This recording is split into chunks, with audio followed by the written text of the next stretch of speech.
Is day 3 of the big bank earnings, and financials have not had a good time so far this week, Alex. They have been among the biggest decliners over the last 2 days, maybe some disappointment with the big bank earnings. Yeah, also the bar was really high going into this earnings season, so that is probably playing a role here. So let's talk about what happened today. Morgan Stanley, Goldman Sachs reported along with BlackRock.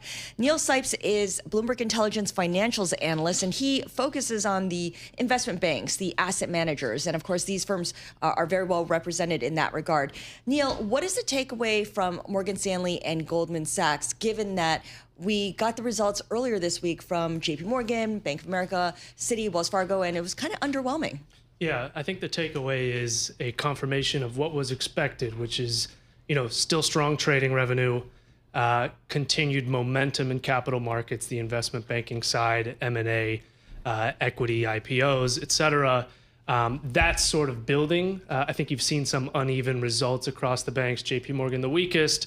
That happens, right? This is a business where timing, things can fall out of the quarter, things can get interrupted. We had a government shutdown in the fourth quarter, let's not forget.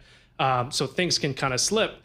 That almost only accelerates the expectation for 2026 and even beyond into 2027, where the conditions out there for investment banking activity are really strong, right? Markets are near all-time highs, spreads are pretty tight, credit markets are accessible, confidence is generally pretty good, and I feel like we have a general sense of a higher ability to withstand certain pieces of volatility just in the world we live in. All of that sort of bodes well for investment banking activity going forward, and that's really bread and butter for Goldman Sachs. Morgan Stanley, on the other hand, has sort of shifted into that wealth business, which is steadier, and that's why you see really high return profile across that business. But things are good, and really it looks like better days ahead is the takeaway.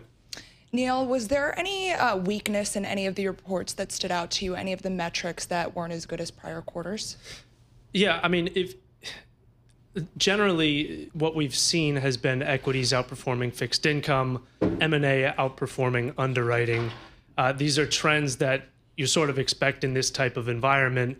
And when we look forward, I think, again, it's less about what has the fourth quarter provided and rather what is the expectation moving forward.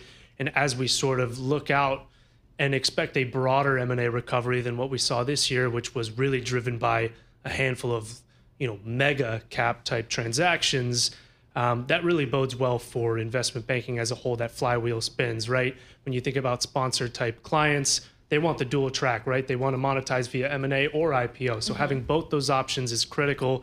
That helps the breadth of the rebound. When we have large cap M&A and continued M&A, that sort of feeds debt financing for those transactions to take place. So a lot more of the same to sort of come moving forward. First quarter is seasonally strong for trading.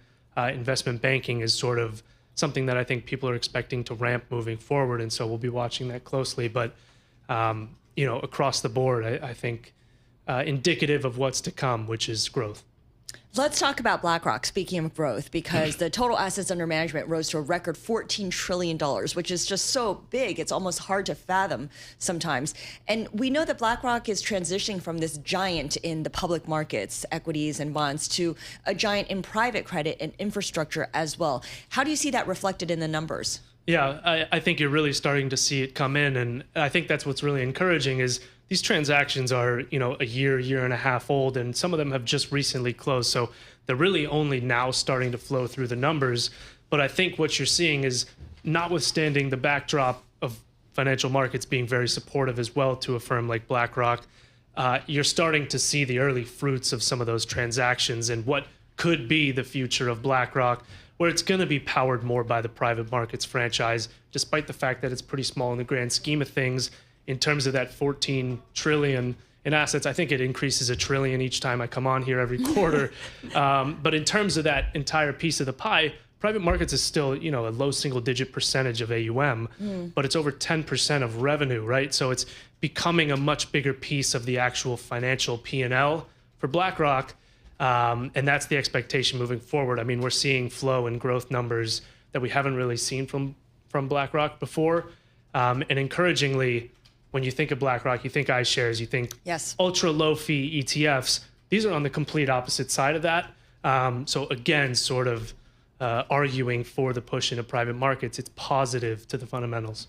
All right, good stuff. Neil, really appreciate your taking the time coming in and giving us the overview of day 3 of the big bank earnings, Morgan Stanley, Goldman Sachs, and BlackRock among those reporting. Neil Sipes is our financials analyst at Bloomberg Intelligence.